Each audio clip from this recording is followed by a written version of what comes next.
Mm-mm-mm-mm-mm. Mm-mm-mm-mm. Mm-mm-mm-mm-mm.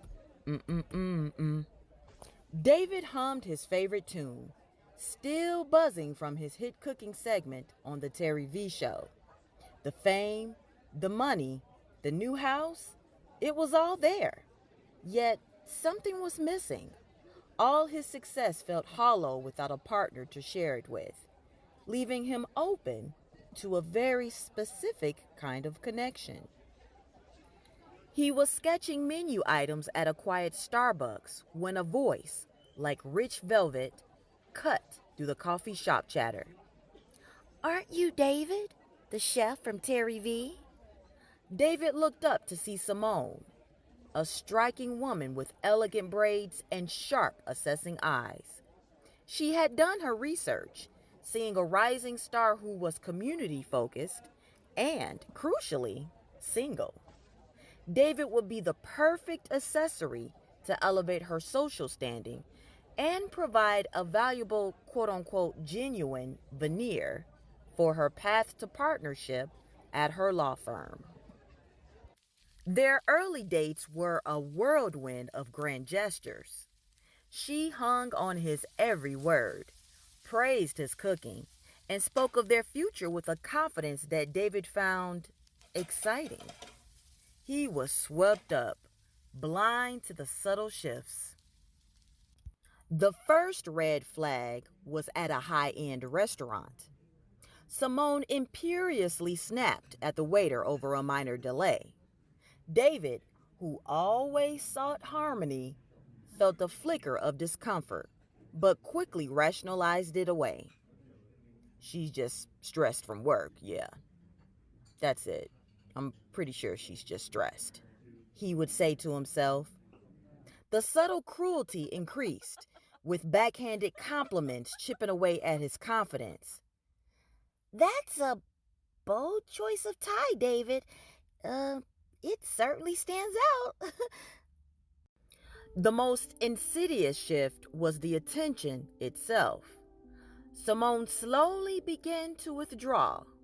Texts went unanswered for hours. She would only reach out when she needed him for a function or to cook for a networking event. When David brought up her distance, she'd gaslight him, making him question his own perception. "Why are you being so sensitive? You know how demanding my job is." The most painful cuts came when he learned through mutual acquaintances that Symone had been talking behind his back, painting him as naive or too soft. Despite the growing chill, David clung on. He convinced himself this was the price of being with someone as successful and beautiful as Symone. This limiting belief told him he had to earn her love, even if it meant sacrificing his own peace. He was reliving a karmic cycle, performing for love. His self-awareness, still obscured by a relationship that promised validation, but delivered only emptiness. The day of David's birthday dawned with a hollow ache. Symone's text finally landed on his phone. "Another busy night at the office, babe. Can't make it." Devastation hit him. He told everyone he had plans, avoiding any other celebrations, all for this. As the words sank in, a cold dread began to coil in his stomach, an unsettling echo of the very same butterflies he'd felt when they first met. His gaze fell on the text, then drifted to the top drawer of his nightstand. Inside lay the spare key to Symone's Buckhead home, a key she'd given him the very first week they met. Until this moment, it had been a forgotten token. But now, his intuition, a persistent, urgent whisper, screamed at him to get it. He got dressed quickly, trying to rationalize his actions. "She probably not even home," he mumbled.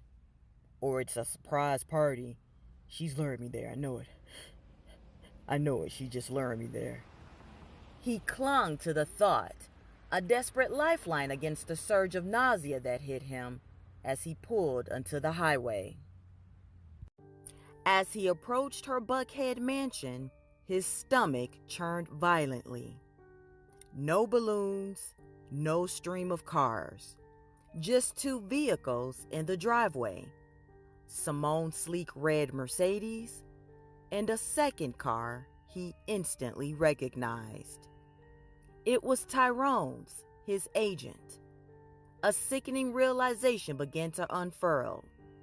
He'd spoken about Tyrone often, how his representation of celebrity clients could boost Symone's career.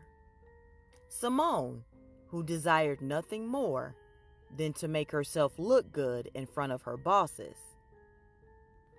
His heart hammered against his ribs.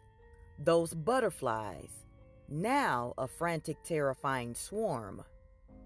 He punched in the gate code, pulling his car in beside Tyrone's. Guided by a chilling premonition, he moved silently around to the back. His eyes were drawn to the warm glow spilling from the kitchen window. He crept closer, peering through the glass. David stood in shock, paralyzed. He couldn't believe his eyes.